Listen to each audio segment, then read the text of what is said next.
Umunsi umwe Imana yari yicaye yigira inama yo kureba mu isi, irebye ibona Abayisiraheli bari mu buretwa, bakubitwa, batotezwa, bicwa, kandi ubwo buretwa n'ibyo bihe bari babimazemo imyaka 400. Iritegereza ibona uburetwa n'inkoni bakubitwaga, abagore bafatwa ku ngufu, abandi bakubitwa, abandi bakabicira abana b'impinja, abagabo nabo barabohwaga bagakubitwa cyane, bagakoreshwa imirimo y'agahato kandi y'ingufu, kandi buri munsi budasiba kugeza imyaka 400.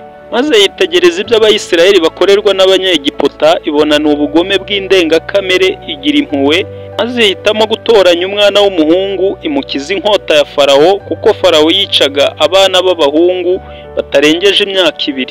Maze uwo mwana iramukuza, imukuriza iruhande rwa Farawo, kuko umukobwa wa Farawo niwe wamureraga, maze bamwita Mose, ariko akagenda arengera ubwoko bwa Isiraheli. Bityo Farawo abibonye, anabimenye ko agenda yica abasirikare be, aramwirukana. Mose agenda inzira zose, agera mu butayu, ajya guhakwa kwa sebukwe, amuragirira intama. Arimo agenda aragira intama, ahura n'igihuru gishya kigurumana ariko kidakongoka. Aratangara, acyegereye yumva ijwi rimuhamagara mu izina, arikanga cyane, rimubwira ko ari Uwiteka Imana isumba byose. Bityo abwirwa gukuramo inkweto akubaha. Niko guhabwa amabwiriza, asubira muri Egiputa, ahabwa amabwiriza yo kujya gukura Abayisiraheli mu buretwa. Uwiteka Imana aramutuma, nuko agenda ariko ari ku ijambo Uwiteka Imana amutumye. Niko kugerayo, asubira muri Egiputa, nta umuhamagaye, nta n'umuhaye ubutumire, ariko Uwiteka Imana yari amutumye.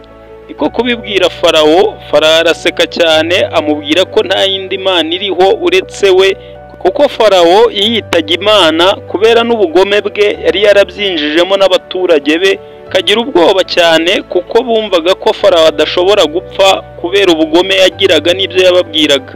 Bityo guhera icyo gihe nibwo yatangiye kubona Imana, imwereka ibimenyetso koko ari Imana ibaho kandi ikora kandi ishoboye byose, kandi ko nta yindi Mana ibaho kandi nta n'izabaho uretse Uwiteka Imana waremye ijuru n'isi. Bityo Farawo akomeza kwinangira umutima, yumva ko Mose abeshya, ndetse ari ubukonikoni yagiye kwiga aho yari yaragiye.